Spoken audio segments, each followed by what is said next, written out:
And welcome to Post-Judgment Motions, Appellate Lawyers' Perspectives.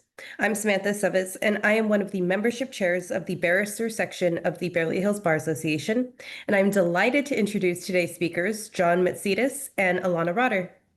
John is an appellate lawyer with a broad practice covering civil matters. John spent the first 15 years of his career litigating matters, mostly at the trial level, first at a large international law firm and then at a trial litigation boutique. He knows and has lived the challenges that trial lawyers face.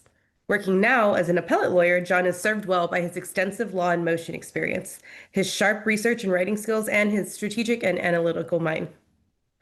Alana is a go-to lawyer for appeals and writ petitions in many fields. Clients and trial lawyers seek her out for her clear writing, thorough research, and efficiency. Alana respects client relationships and is adept at working hand in hand with trial lawyers. Her substantive experience includes trust and probate, profit participation, and other contract disputes, employment claims, and issues facing public entities. Alana helps clients, both plaintiffs and defendants, defend victories and reverse adverse rulings in the California appellate courts and the Ninth Circuit. Now let's get started. Feel free to take it away. Hi, everyone. We are going to break up the presentation with, I'll be presenting about approximately the first half and John approximately the second half, and then we'll come back for Q&A at the end. So if you've got any questions, feel free to throw them into the chat, or into the Q&A, I should say. I will also say, because I will forget at the end, otherwise, if you like this kind of tip, we offer a monthly appellate tip for litigators, and if anyone wants to email me after the presentation, I'm happy to add you to the distribution list. It comes out once a month, usually short and hopefully relevant to your practice. So today's topic, post-judgment motions, which is very much something that happens in the trial court and yet is very appellate-y. For several reasons. One is that it is often an appellate lawyer's last chance to develop or preserve things that are going to be relevant for the appeal later. Another is because these are often, there's often a lot of law involved in these motions, and so it's within sort of an appellate skill set. Also a lot of esoteric deadlines and requirements, which we'll touch on today, that we happen to see a lot of. And that you may run into less frequently if you're a litigator who doesn't necessarily go to trial all the time. So to get us started, here's a brief overview of some topics that we'll be covering today. We'll talk about what issues must be addressed in post-judgment motions in order to preserve them for appeal, as opposed to what does not have to be, but you may want to. We'll talk about practical tips for achieving success and for using post-judgment motions to cure record gaps or other issues to tee things up for appeal. We'll talk about the jurisdictional deadlines and requirements. Again, as I said, this is a very esoteric area with a lot to keep track of. Talk about motion procedures and potential pitfalls and how to avoid those, or perhaps take advantage when your opponent maybe steps into one. And we'll talk about differences between federal and state court. Most of today's program is going to focus on state court. There are a lot of similarities between federal and state, but there are also some important differences. So we will try to touch on what those differences are. So getting started, general themes. Take these motions seriously. And that, I don't know, maybe sounds a little bit silly, but after you've been through an entire trial, it can feel a little bit like, I need to be done. Let me just check this box and move on. But post-judgment motions are actually a wonderful opportunity if something has not turned out the way that you wanted it to. Sometimes it is your best or only realistic chance at reversal. We'll talk about why, but in general, the theme is that the trial judge has much more discretion to revisit what has happened so far than the Court of Appeal will. And so it could be your last chance to talk to the decision maker with the discretion before you get yourself into a different form where there is no such discretion. And here's just a pithy quote. It has been said that the appellate, sorry, the camera's in the way, appellate judges watch from on high the legal battle fought below, and when the dust and smoke of the battle clears, they come down out of the hills and shoot the wounded. We are trying to be helpful here and figure out things instead of just having the shooting of the wounded. Sometimes if we're in the trial court, as I said, we can still have a better chance to course correct before this all happens. So, as I mentioned, there are aspects of post-judgment motions that are necessary with an eye towards appeal. As in, if you don't put it in your post-judgment motion, an appellate lawyer cannot help you once you get to the Court of Appeal. I also mentioned they can be used to fix record gaps. And as we'll touch on later, one of the great things on appeal is that if it's not in the appellate record, it didn't happen. Doesn't matter if you know it happened in a sidebar or, discussions with the other side. If it's not in the record, the Court of Appeal is not going to see it. And sometimes if you realize that something was not in the record, you can use a post-judgment motion to put in a declaration or something else to help explain what happened and what is in the record. Another theme of post-judgment motions, sometimes they're worth a shot because the trial judge was signaling that it thought a case should come out in a certain way and the jury came out a different way. And in that case, post-judgment motions give the trial court a chance to express its view and perhaps change what happened. But sometimes you don't know what the judge is thinking. The judge has been playing the cards close to the chest the whole time. And so it could be worth a shot, even though you don't know that the judge might go your way. And as I said in the beginning, and not just because it's a commercial for us, it doesn't have to be us, but I would strongly advise that you consider bringing in an appellate attorney, whether it's someone from your own firm who knows this area of the law or from outside. But again, because the post-judgment motions are the last chance to set things up for appeal, and because appellate attorneys happen to see these issues more often than trial lawyers, it can be helpful to have someone on your team helping with the post-judgment motions. Bringing in someone who can also present a fresh set of eyes. You've been living with the case for a very long time by the time you get a verdict. And having someone else look at it might help identify what are the most salient issues, or is there a fresh perspective to bring, or things like that. So now we're going to turn to issues that must be raised in a new trial motion if you want the potential to present them on appeal. The first one is excessive or inadequate damages. If the verdict comes back and it is, too high or too low by a wide margin, not just you think it should have been a little bit higher, a little bit lower. Excessive damages or inadequate damages, the place to raise this is a post-judgment motion. This is kind of a nuanced area. So I will say the general rule is if you don't raise it in your post-judgment motion, you can't raise it on appeal. It's not quite as clear as it sounds, though, because there are certain types of inadequate or excessive damages arguments that can be raised if you didn't put them in a post-judgment motion. For example, if the damages are too high or too low because the judge instructed the jury with the wrong measure of damages, that is a purely legal argument. That is something that can be raised on appeal if it wasn't raised in your post-judgment motion. But you don't want to start trying to parse this and figure out after the fact that you parsed it the wrong way. It's safer to raise any excessive or inadequate damages argument in a post-judgment motion. It is especially important where it has to do with, for example, inflammatory argument by opposing counsel, or things that would start to trigger concerns about jury prejudice, bias, as a reason for the award. So those kinds of arguments are always going to need to be in a new trial motion. The other thing about new trial motions in terms of excessive and inadequate damages is the Court of Appeals power on one of these motions versus the trial court on excessive or inadequate damages versus the trial court's power. And this is one of those, we're not only raising this to preserve for appeal, but we're raising it because of the decision maker's discretion. So when a trial judge is considering a new trial motion, it sits as a 13th juror, which means that it has the power to weigh the evidence differently than the jury, to make different credibility determinations than the jury, to raise different, to draw different inferences than the jury. So you can make arguments to the trial court about whether a witness was believable or not believable, or how persuasive evidence was. And if you happen to get a trial court that feels strongly about your view versus what the jury must have thought, the trial court has discretion to reach a different result than the jury, and to award a new trial on damages based on its view. The Court of Appeal does not have any such power. The Court of Appeal is locked into what happened.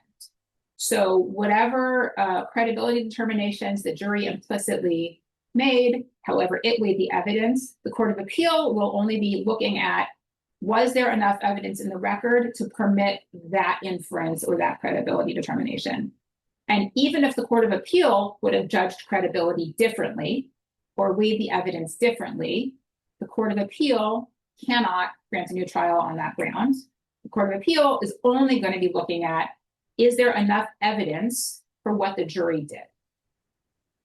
And so again, to the extent that you think the jury just got it wrong on a credibility determination or inferences or weighing the evidence, the trial court is your last opportunity to try to persuade someone that the jury just got it wrong in terms of its assessment.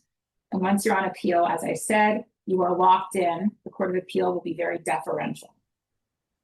And so as I say, this is the time you make a pitch to the judge as the 13th juror. You would include in your motion all the authorities about the judge being the 13th juror to stress how much power the judge has, and turn your slip over to the judge and see if you can get a different result. And here is just the legal authority for what I said before, which is, how the judge can grant a new trial motion. So as I said, the court has a lot of discretion. The trial court has a lot of discretion, although it's not unfettered discretion. It must weigh the evidence and it must be convinced that the jury got it wrong. Not just a wobbler, but convinced. But I have absolutely had trial courts do this. I've succeeded. I've been brought in after an adverse verdict or towards the end of a case, made a pitch and gotten it reversed. So just anecdotally as examples, I had a case involving alleged water intrusion into a house that the tenant said had destroyed all of her belongings and had caused health consequences and was claiming quite a lot of money.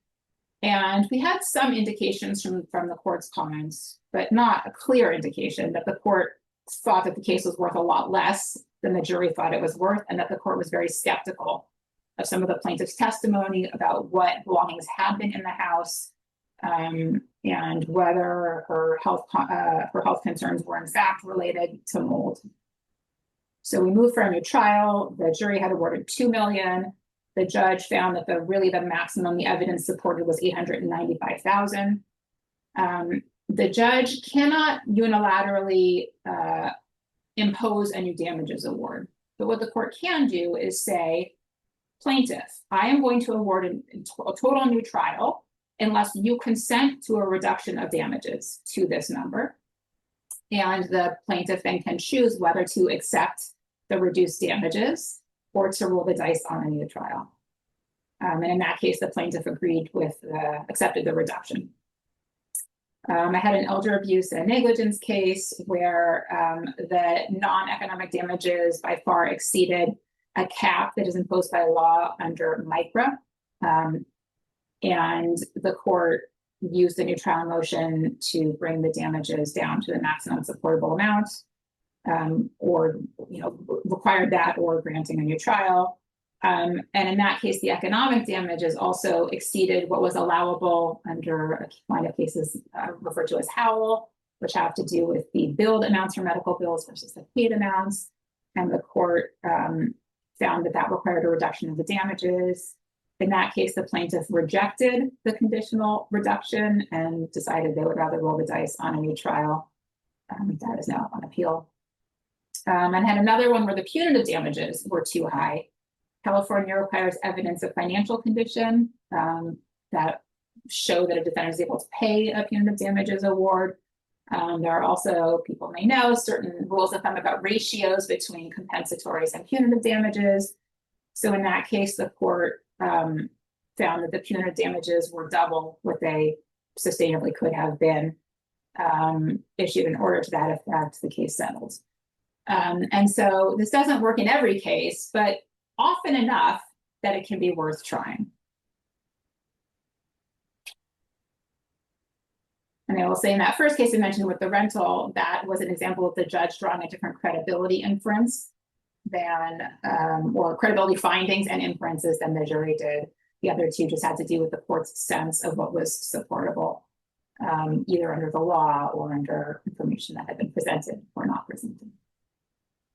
So another kind of new trial argument that needs to be made in the trial court before you go up on appeal is jury misconduct. And this is just as a practical matter, jury misconduct often doesn't come to light until after the verdict.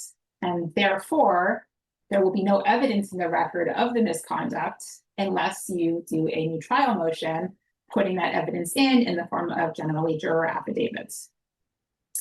So if you are considering going this route, often it involves a jury investigator who will talk to the jurors and try to find out what happened in the jury room. Make sure that you look closely at the standards for what is admissible in terms of juror declarations, because it is a very nuanced area. And I see lots and lots of juror declarations that have large chunks that are inadmissible and subject to being stricken. So jurors may testify to overt acts and objectively ascertainable events, such as statements or conduct. They can't testify as to subjective reasoning processes of the jury, which is hard because part of the standard for getting a new trial for jury misconduct is showing prejudice, that the misconduct, there's a reasonable chance that it made a difference. But you still can't have a juror saying, well, I thought X.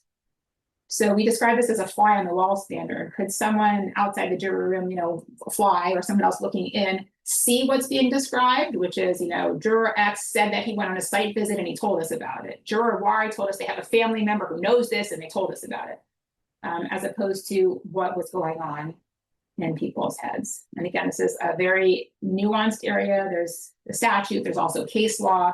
So if you're delving into this, make sure someone on your team knows what the standards are. Another category that fits in a post-judgment motion, if you want to be able to raise it on appeal, is generally accident, surprise, or newly discovered evidence. Again, like the jury misconduct issue, it's likely to not be in the record as of the time of the verdict because the point is that this is new. And so a new trial motion with declarations and attachments would be the way to get this into the record and before the judge. So this is your chance to offer new evidence or explain surprise. You need to show ordinary prudence wouldn't have prevented the accident or surprise. So diligence, no undue delay. And you need to show that the evidence is material. And this is like with the juror misconduct, needing to show that it was prejudicial. Generally in our system, we don't overturn results unless, for an error, errors happen all the time. We only overturn for an error that impacted or likely impacted the outcome. In most situations, there are a few exceptions, but mostly. And so that's always going to be the focus is how much did this matter and what can I show about how much it mattered. So another time where new trial motions can be very helpful in terms of knowing your audience and speaking to the trial court versus the Court of Appeal. So there are many requirements. There are requirements about objecting to jury instructions, about objecting to opposing counsel misconduct. And those are forfeiture rules. If you don't timely object and seek a curative instruction or a directed verdict in the case of misconduct, or if you don't object to jury instructions and propose correct jury instructions, you can't argue on appeal about what happened. You forfeited the error. A trial court can overlook the forfeiture. So if, for example, during closing arguments, opposing counsel gets into a golden rule argument or something else that is off limits, and you don't object right away. And then later, while you're still in the trial court, you say to the trial court, that behavior over there was prejudicial and it was, improper. The trial court can say, too bad, you had to object contemporaneously. And I had that happen once where my trial counsel waited until the next jury break to raise something. The trial court said, too late, you didn't object at the time, I'm not looking at it. But the trial court can also say, you're right, that was pretty serious. and cross the line, and I'm going to entertain the objection. So the trial court has wide discretion as to whether to overlook or excuse the failure to timely object, or whatever the case may be. And the trial court's decision, once you get up on appeal, is going to be reviewed only for an abuse of discretion. Was the trial court way outside the bounds?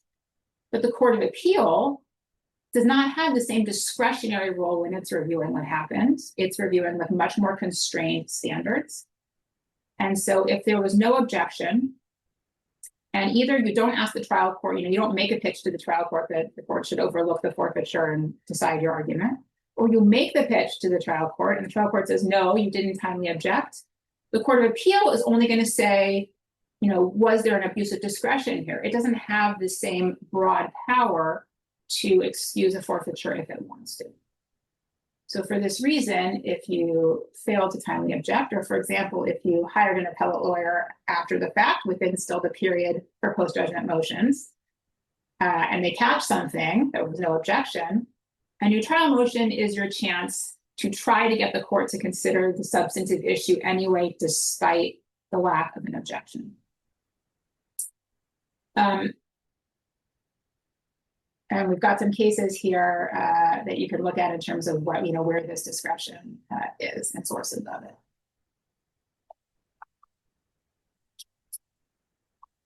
Post-judgment motions are also, in a similar vein, a chance to clear up the record.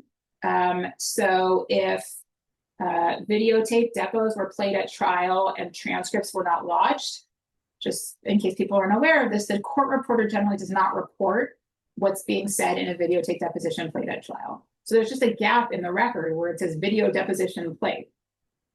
You can cure that gap by saying what pages were being played and then putting in a copy of the transcript. But if that didn't happen when the evidence came in, you can try to fix it with a post-judgment motion where you put in, what the pages were that were played, and here's the testimony that was played. If there was an issue with jury voir dire that wasn't reported, you can try to put in a declaration as to what happened. If there were discussions in chambers, unreported sidebars, anything that was going on that is not yet transcribed by a reporter or reflected in a filed document, could try to use your post-judgment motion declarations to get that into the record and then make an argument based on it. On appeal, you can't for the first time present declarations about what happened. These gaps are much harder to fill. So this is where having an appellate lawyer on the team can be helpful to try to identify where there may be gaps and to try to fill those gaps.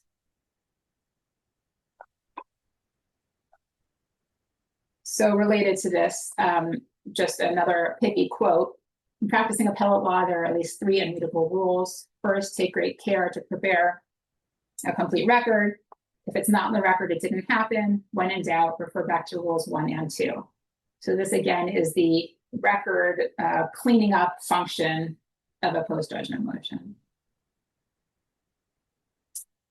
Other details about when new trial motions are and aren't necessary. I will say one thing people don't always realize is that you can do a new trial motion after a bench trial, not only after a jury trial. And after a bench trial, the court has powers under CCP 662 to not only grant a full new trial, but essentially just to reconsider its result and enter a new statement of decision or a new judgment reflecting its changed outcome. I know of a case where after a bench trial, the court reached a certain result and flipped itself on post-judgment motions. And so it's something to think about in that context as well. New trial motions are not necessary to preserve issues of law. So if you've got a purely legal claim, or if you think the evidence was insufficient, you don't have to do a new trial motion. You can go straight to appeal. Although, again, there are reasons to try it. If there are problems with a jury verdict, important to object, ideally before the jury is discharged. But if that hasn't happened, there are things that you could try raising in a new trial motion, for example, inconsistent jury findings. You can move for a new trial after summary judgments. And then one point here, which is sort of a stray point, but needs to be said somewhere, which is that in the period between entry of judgment and appeal, If it was a money judgment, it's going to be enforceable. Once you get up on appeal, you can post a bond to get a stay. And there are other kinds of judgments where they're automatically stayed once you get the appeal. But that means that there is this gap between the entry of judgments and when you got an appellate stay kicking in, and the judgment is enforceable during that period. So if your client has a judgment against them, and you're going to be doing these post-judgment motions, and you don't want enforcement to be happening during the post-judgment motions, one option obviously is to talk to the other side and try to reach an agreement that they will be reasonable because they know there's an appellate stay coming. But another option is to ask the trial court to help you. The trial court has discretion to grant a temporary stay under CCP 918 to stay execution of a judgment. Even if a bond would ordinarily be required, the court can just stay the judgment without a bond until 10 days after the last day to file a notice of appeal. Courts commonly grant these, sometimes on an ex parte basis, sometimes it's, you make the request earlier in the case conditionally. But the idea is, if you can, to get that stay in place so that you're not doing post-judgment motions under threat of enforcement, but rather everyone has time to write their motions, go back and forth. We'll talk in a minute, John will talk about, I think, the timing. But asking for a 918 stay before the other side starts trying to execute can create some breathing room for you and for your clients. So with that, I'm going to turn it over to John.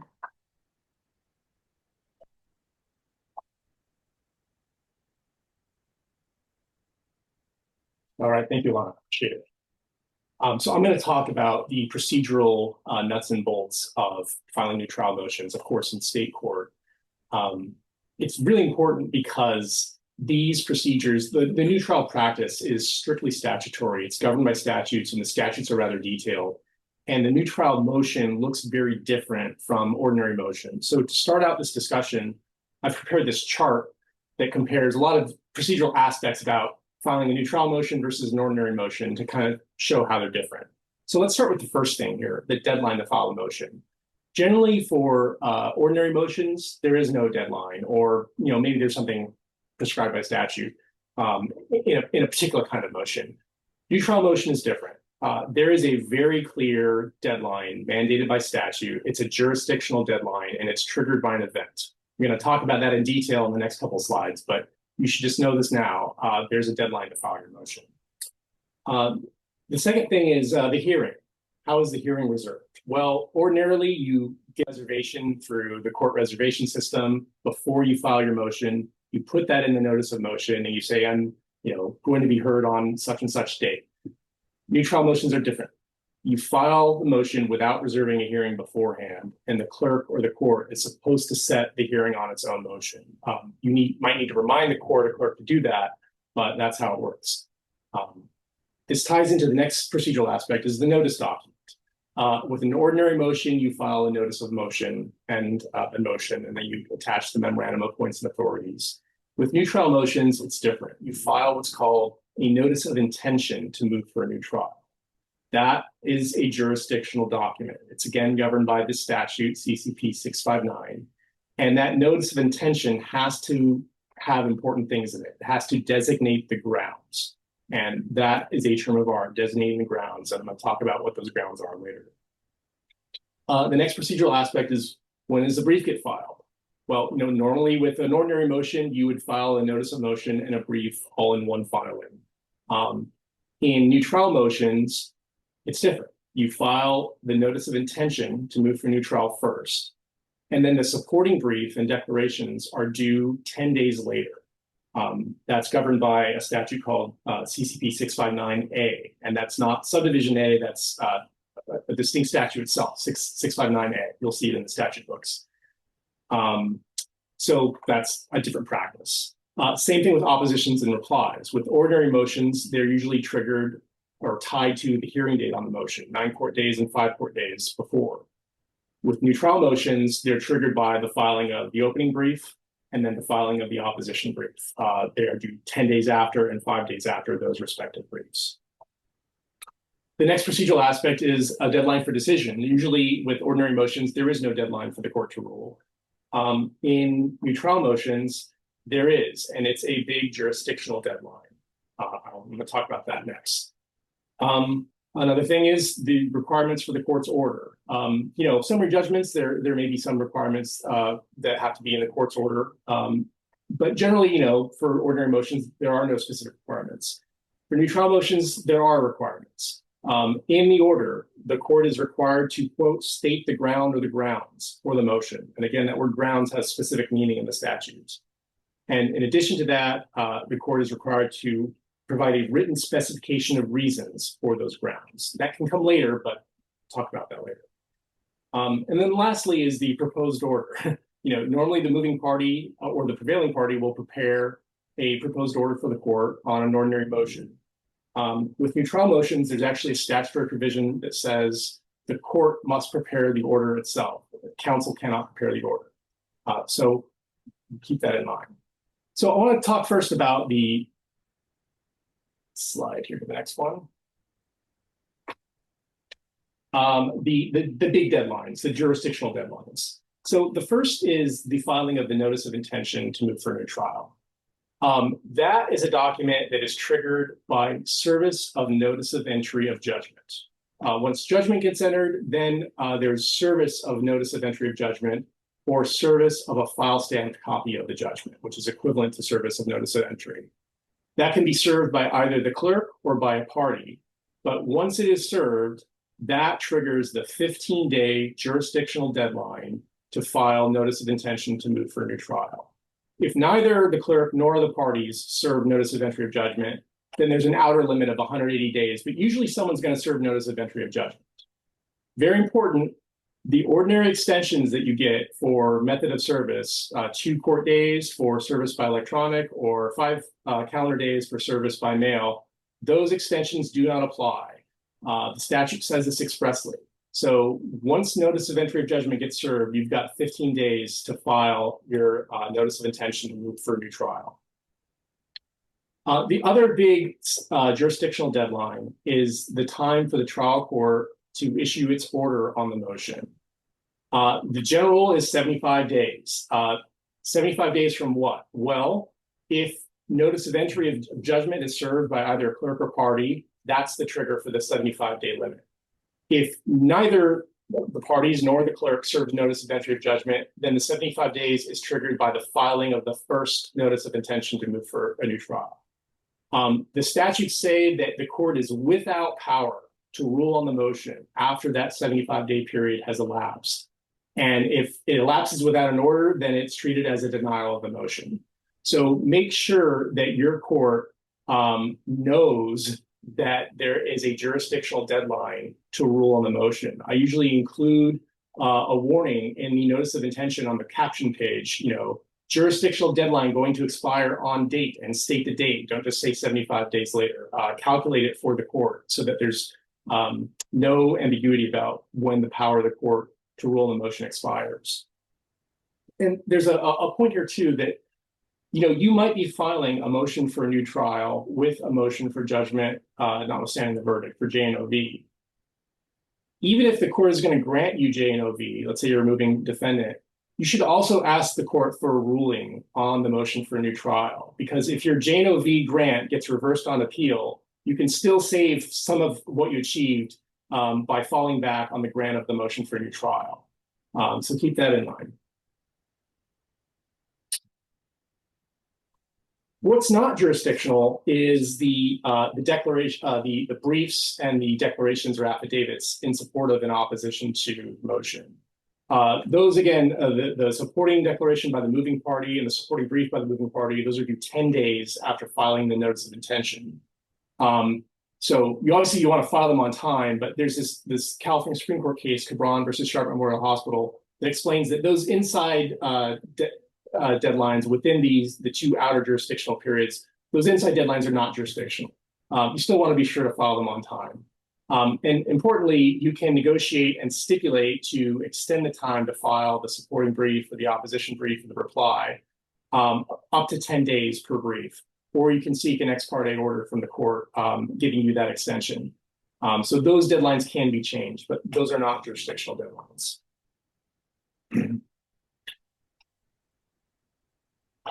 The next thing is talking about the order on the motion. So As I stated earlier, the court's order on the motion must state the grounds for granting the motion, and there must also be a written specification of reasons. Stating the grounds for the motion are different from the written specification of reasons for those particular grounds on which the motion is granted. When you get an order on a motion for new trial, assuming, and hopefully it's timely, you should be sure that it states the ground, because if you don't have an order that states the ground for granting the motion within the 75-day jurisdictional deadline, the order is void or it's ineffective. It can't, it has no effect. The court is not necessarily required to file the written specification of reasons at the same time that it files the order granting the motion for new trial that states the grounds. But if it does that, if it files an order that states the grounds without a specification of reasons, it then has 10 days to file a separate written specification of reasons, 10 days after issuing the order.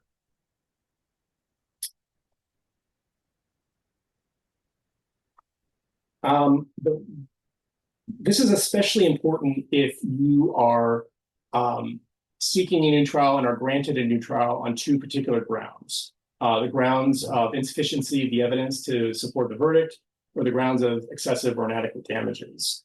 When you get a new trial granted on those grounds, the court's specification of reasons are presumed by the appellate court to be the only reasons. They're conclusively presumed to be the only reasons for granting the motion. So it plays a very important role in appellate review. So that's, especially if you're getting a motion granted on those two grounds, you want to be sure that you are satisfied with the specification of reasons and that it's timely.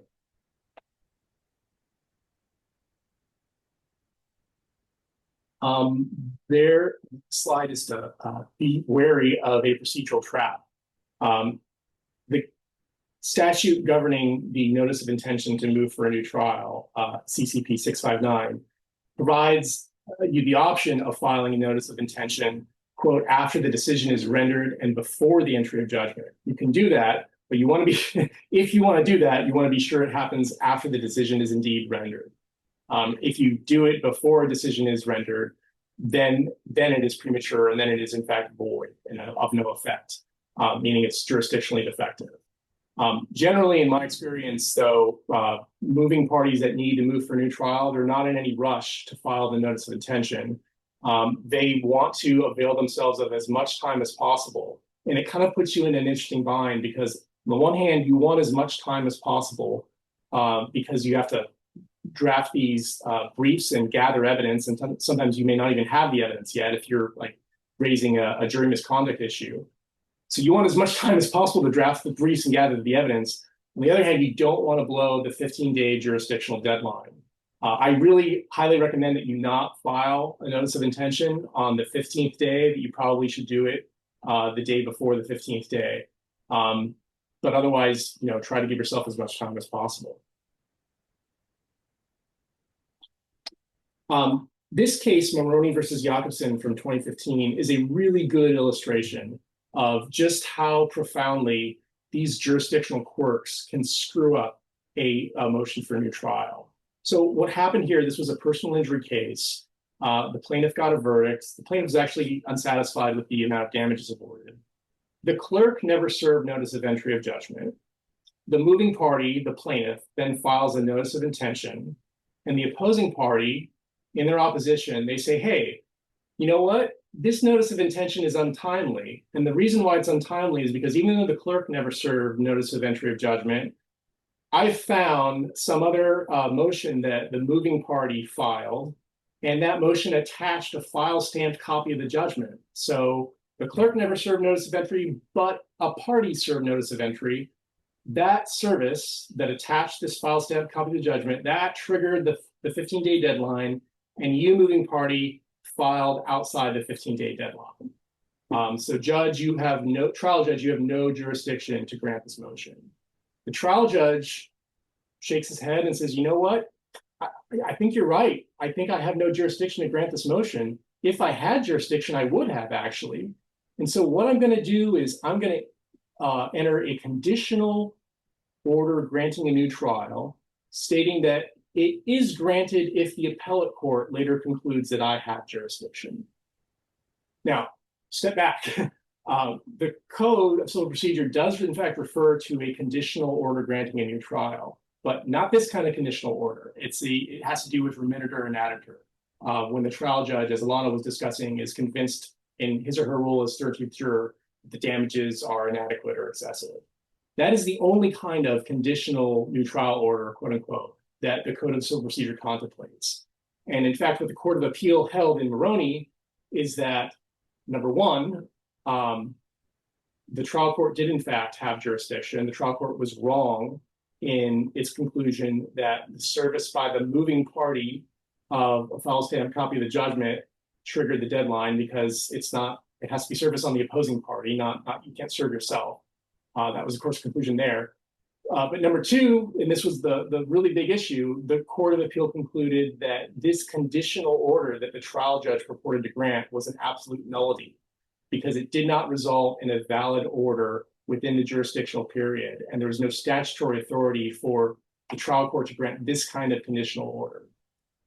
So the result is that the motion was denied by operation of law, and that there was no jurisdiction for the trial court to grant any kind of new trial motion, period.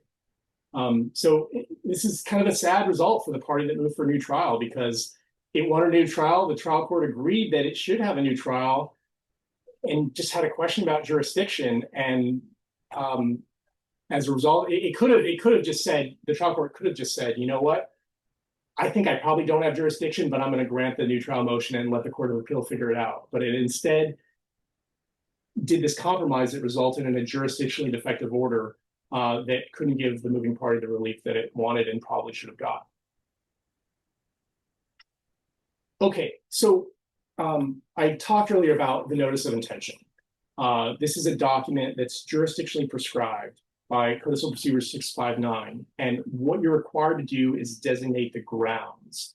The grounds for a motion for new trial are statutorily prescribed grounds. They are listed in CCP section 657.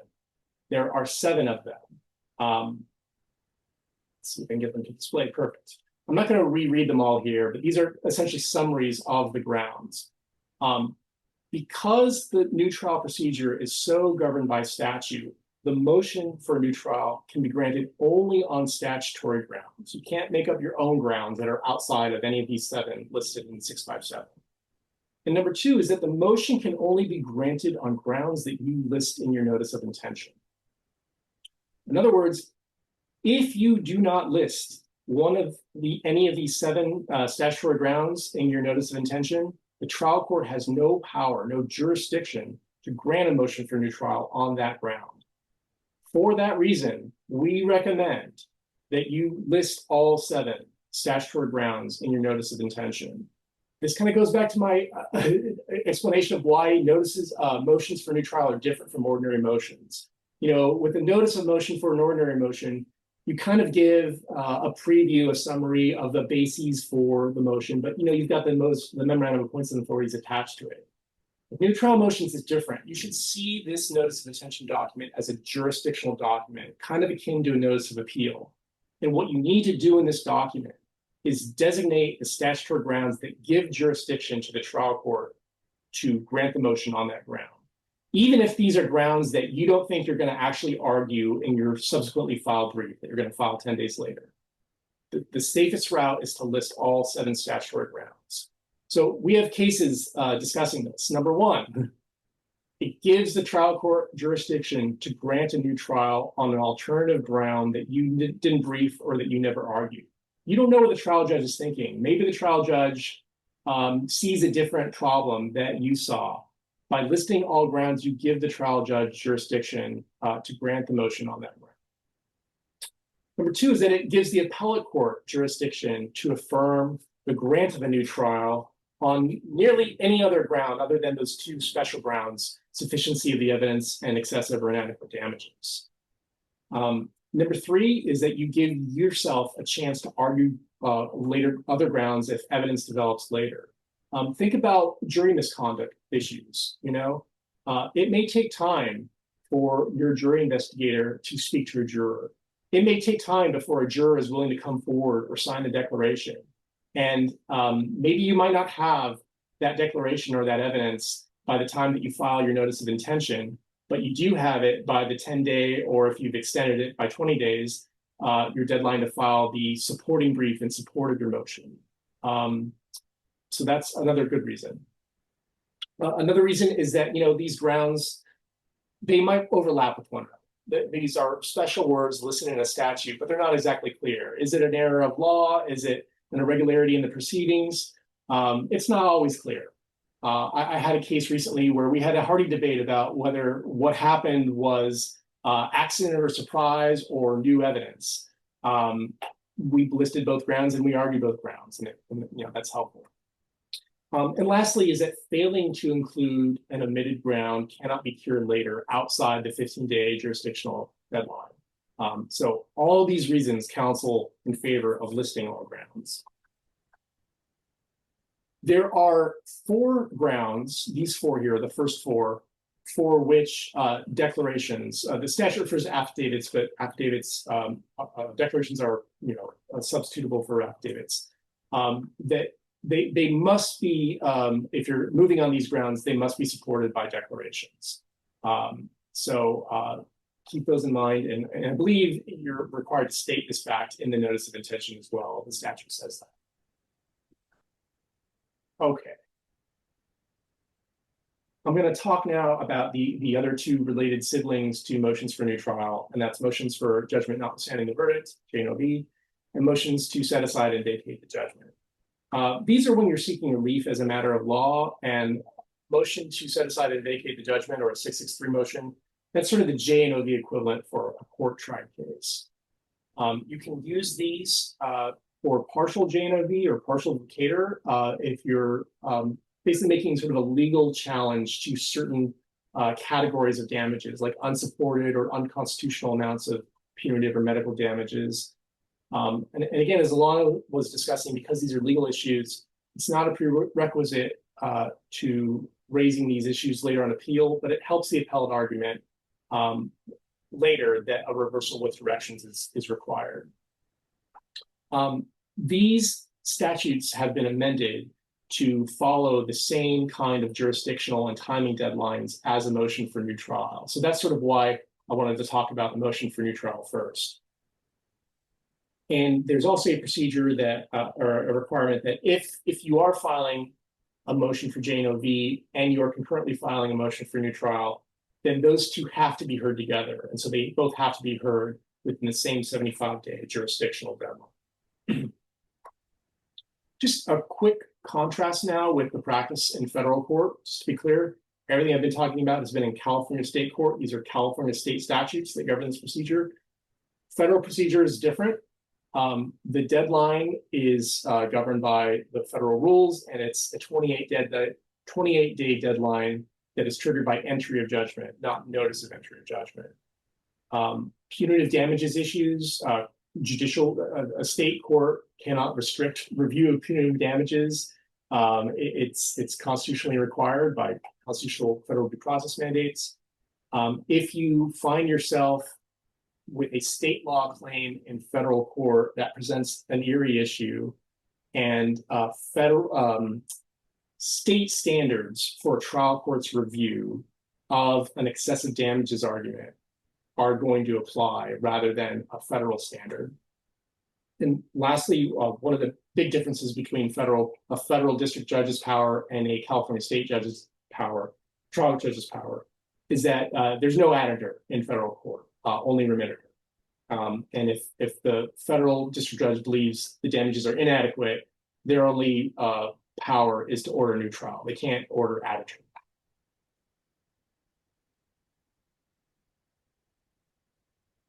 I'm also going to talk about the judgment as a matter of law. So this is a big difference between federal court and state court practice, is that unlike state court, a motion for judgment as a matter of law, JMAL, or a new trial motion is necessary to challenge sufficiency of the evidence on appeal. You have to make that motion to preserve a sufficiency of the evidence argument on appeal. So JMAL is a 2-step process. Before the case is submitted to the jury, but after a party has been heard, you have to move for judgment as a matter of law under Rule 50A. And then after